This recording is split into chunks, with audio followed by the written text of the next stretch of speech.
everyone, and welcome to episode 2 of my expat life.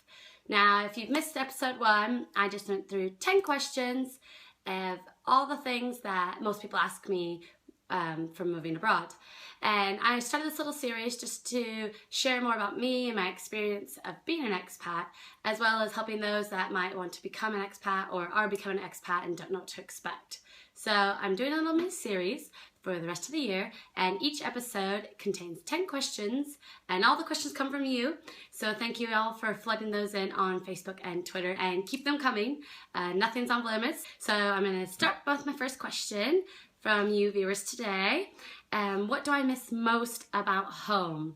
Now that's a very broad question, and I could probably talk about it for a whole complete episode, but today I will pinpoint it's the feeling of belonging. And what I mean by that is when you're in your own culture and your own comfortable environment, you're with your friends and family surrounding you, you have this feeling of belonging to that as a unit. And when you move to another country, you're taken out of that little comfort zone and diving into another culture that might not be the same as yours. And while English and Americans aren't that different in terms of language, the cultures are completely different. And it took years to feel like I actually belong to something here in the UK and belong to the home that I moved into and really made a life for me. So it's the feeling of belonging really comfortably that I missed the most from home. Second question, what items did I sadly leave behind?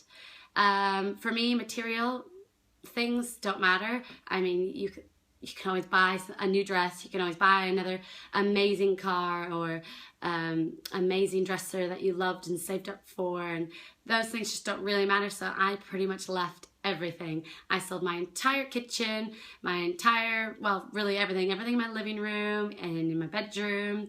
I took 11 suitcases, and whatever I could pack into those 11 suitcases was all that was coming with me, and that was pretty much clothes or photo albums from growing up and little memorabilia from high school and stuff. So to me, those are more valuable and they're priceless. You can't replace them, but everything else can be replaced.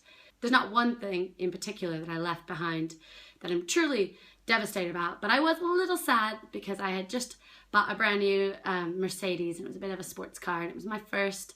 I bought it all by myself after working really hard, and I'd only had it about 3 months before I moved, so I was really sad to leave her behind. Bless her. The third question, do I find it hard to say or write in English? And being a blogger, I will say that's definitely the hardest thing ever. And because I've been here for 8 years, it's getting more and more to where I can't remember, is that the way the English spell it? Or is that the way the Americans spell it? Because I write my blog in American because I'm American, but I'm also writing for UK companies and brands. So I have to be very careful if they want it written in English. I have to make sure to spell and use your grammar rules because they are very different than mine. And so I'm learning both ways, but if you see errors, just point them out to me. I don't mind. I'd rather that and learn from everybody else than to have the mistake there and just people laughing at me. But so I do find it a little bit hard to keep that parallel with Americans in my own writing, and definitely the UK when I'm writing for another company. 4, how do I raise my kids to reflect both cultures?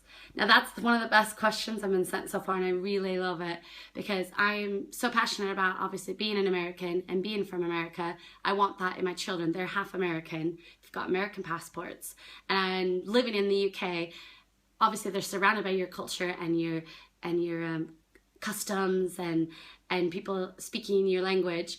And so I really make sure I say American words to my kids and then tell them this is what they say in English and this is what they say in America, or this is how we do it back home where mommy grew up and this is how daddy does it where he grew up, so they both reflect both countries and they have both languages and they understand that. And really, B is amazing because he'll say soccer to mommy and football to daddy in one sentence. It's just like another language. He's just a sponge and he can split them completely, and he knows grandma and grandpa are from America and he says American things to them, and granny's from here, so they say things in English to her. So it's really amazing how the little minds work, and I think they're doing really good with it, as well as us as parents keeping that balance. 5, words I get a blank stare for. Now there's so many. I could write an entire novel of words we say that get me in trouble, words I say that no one understands me, and then words you say that I have no idea what it means. So I thought each episode I'll just say one word that I get stared at in the UK all the time when I say it.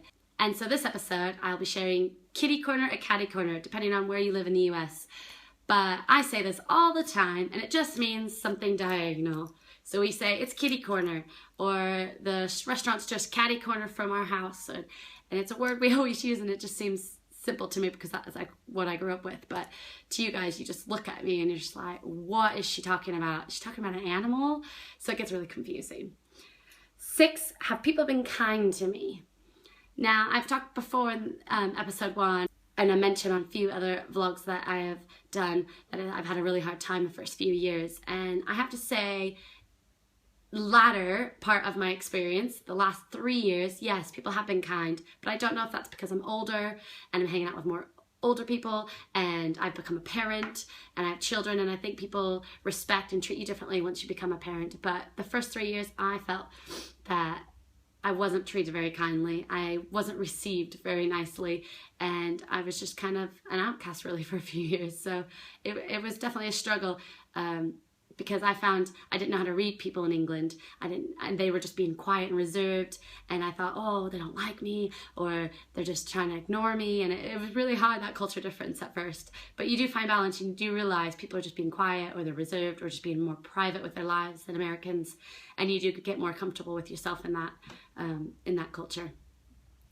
The worst moments so far for me. Now, I've had a few, but one that sticks out for me, particularly being an expat and having an issue, is the first night I went out on the town with some girls.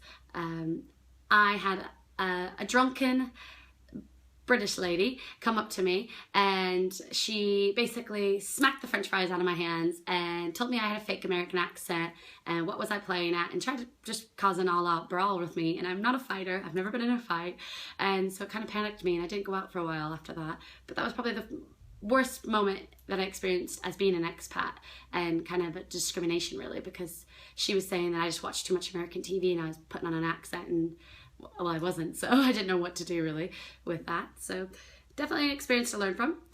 The best moment, this is hard because my life is here now, but I have to say having my children, and it's been an amazing experience having babies in another country and being a part of, and having them be a part of something bigger and more than what I was a part of just growing up. So I think that's the best moments, and there's 2 obviously, because I love my children both equally. And so I think no matter where we end up and what country we end up, I think that will always be like a great moment that I had them abroad. What did I do with all my stuff? As I said before, I didn't really miss anything that I left behind because I got rid of it. And basically what I did was had the biggest yard sale of your life, and Americans are notorious for yard sales. So I had some friends come in and they helped tag everything down to each spoon, each fork, each bowl, each bath towel. I sold as much clothes as I could. I had like 100 pairs of shoes that I've sold. I mean, right down to pictures off the wall. And we just had a yard sale for 4 days straight, and everything I didn't sell, I took to charity. So I just got rid of it because I always think you can just get it again if you need it. And that's what I did with all my stuff. What do I think of the fashion difference between the 2 countries? Now this one really intrigued me because people don't realize that there is a big difference really. And yes, in the big cities they're probably more caught up, and you go to New York and you probably see the same things you see in London according to fashion. But when you get down to the home country towns, let me tell you, we're about 50 years behind everybody else. So when leggings were cool here and the long tunics came out, that was like 5 years before America even knew what a legging and a tunic was. And it really is funny because I have half my wardrobe that I always wear to America and I always keep for when I visit home, and I have the other half that I wear here, and I pretty much would never mix the 2. I mean, we dress more fancy here, even for dinner out. You'd catch someone wearing tennis shoes, a hood sweater and jeans. Even if it was a nice restaurant, you might just put a blouse and a jeans. And here we go out on nice sequins dresses that we'd probably wear only in prom. So at first, I did start wearing the clothes that I got in England back home, and I just got made fun of. My family just laughed at me. My friends were like, what are you wearing? You're too dressed up. This is home country town. Get back your overalls on and your plaid and your hair back up. So it was really funny to see the wardrobe difference and the fashion sense from where I came from as opposed to where I live now. So I definitely have 2 split closets for that. And people find that funny when they come in and they're like, that's America's closet and that's the English closet. And I don't really mix them. And that's my 10 questions for episode 2 of my expat life. Keep the questions coming on Facebook and Twitter. You can find me at Let's Talk Mommy, and email me at jenny@letstalkmommy.com. I love all your guys' questions. I love sharing my experience with you, and there's more to come, so stay tuned. Bye for now.